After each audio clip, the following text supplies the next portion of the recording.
আপনারা দেখেছেন না এই নিউজটা, যে বাংলাদেশকে এড়ায় সেভেন সিস্টার্সকে যুক্ত করতে নতুন প্রকল্প ভারতের, দেখেছেন না? এটা নতুন প্রকল্প না, এটা অনেক পুরানা প্রকল্প। আর এই প্রকল্পের সাথে যুক্ত আছে রোহিঙ্গা সমস্যার একটা গুরুত্বপূর্ণ সূত্র। আসেন সেই ষড়যন্ত্র, কূটচক্র আর ভারতের ইসলাম বিদ্বেষের রাজনীতির এক অন্ধকার অধ্যায় আপনাদেরকে পরিচয় করাই দিই। রোহিঙ্গা সমস্যা চাল চালাইয়া বুঝে যাবেন, আর কোনোদিন সমস্যা হবে না। এই যে রোহিঙ্গা বিতরণ করলেন, এটা একটা উন্নয়ন প্রকল্পের আড়ালে একটা জাতিগত নিধন জায়েজ করে তোলার প্রকল্প, যার নাম Kaladan multi model transit transport project, সংক্ষেপে কালাদান প্রকল্প। কাগজে কলমে এটা একটা ট্রান্সপোর্ট করিডোর, কিন্তু বাস্তবে এটা একটা রক্তাক্ত করিডোর, যেখানে রাস্তাঘাট বানাইতে মানুষের বসতি ধ্বংস করা হয়েছে। শুধু যে মানুষ তা না, একটা জাতিকে ধ্বংস করা হয়েছে। কালাদান প্রকল্পটা কি? কালাদান প্রকল্প হলো ভারত আর মায়ানমারের মধ্যে যৌথভাবে বাস্তবায়িত একটা মাল্টি মডাল, মানে বন্দর, নদীপথ, সড়ক, এই তিনটা মিলা একটা যোগাযোগ ব্যবস্থা। এর মূল উদ্দেশ্য হলো ভারতের উত্তর পূর্বাঞ্চল মানে সেভেন সিস্টার, বিশেষ করে মিজোরামকে ভারতের মূল ভূখণ্ডের সাথে বিকল্প রুটে যুক্ত করা। মানে বাংলাদেশের ভিতর দিয়ে ট্রানজিট যদি বন্ধ হয়ে যায়, তাহলে সে যেন এই বিকল্প পথে পণ্য, সামরিক সরঞ্জাম পাঠাইতে পারে সেভেন সিস্টার্সে। এদিক দিয়ে পাঠালেও শিলিগুড়ি করিডোর বা চিকেন নেক দিয়ে পাঠানোর সাথে কম টাইম লাগবে, কম খরচ লাগবে। তো কোথায় কোথায় দিয়ে যাবে এটা সে ম্যাপে না অ্যানিমেশন করে দেখান না।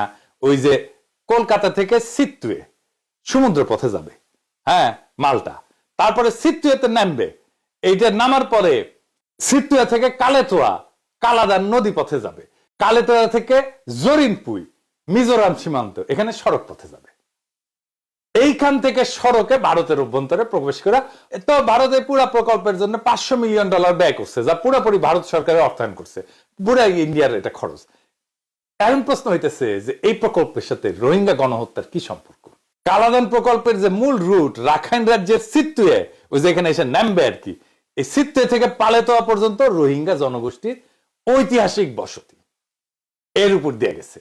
সিটুয়ে শহরের আশেপাশের অঞ্চল ছিল রোহিঙ্গাদের ঘনবসতি যখন রোহিঙ্গা বিতরণ করা হয়েছে তার আগে।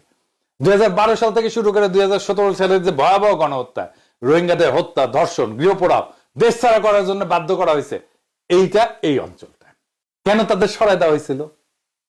প্রশ্নটা এখানে। কেন এই জাতিগত নিধন ঠিক এই অঞ্চলে হইল? এর উত্তর মিলবে ভূ রাজনৈতিক মানচিত্রে। রাখাইন রাজ্যে হঠাৎ করে অর্থনৈতিক গুরুত্ব পেতে শুরু করলো এই প্রকল্পের জন্য, কালাদান প্রকল্পের কারণে।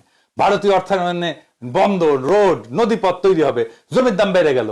এমন অঞ্চলে মায়ানমার আর ভারত সরকার তার সম্ভাব্য হুমকি রোহিঙ্গা মুসলমানদের রাখতে চাইল না। ভারত চাইবে না যে যেইখানে সিটুয়েতে তার পণ্য নামবে সেটা মুসলমান এলাকা হোক, যেইখান থেকে তার পণ্যটা যাবে সেটা মুসলমান এলাকা হোক। তাদের সরাই দিলে ভূমি থাকবে খালি, বিরোধ থাকবে না, প্রজেক্ট চলবে নির্বিঘ্নে। এটাকেই বলে ডেভেলপমেন্ট ইনডিউস ডিসপ্লেসমেন্ট। পৃথিবীর নানা জায়গায় এটা হয়েছে, এইটা এইখানে হয়েছে। উন্নয়নের নামে জাতিগত উচ্ছেদ।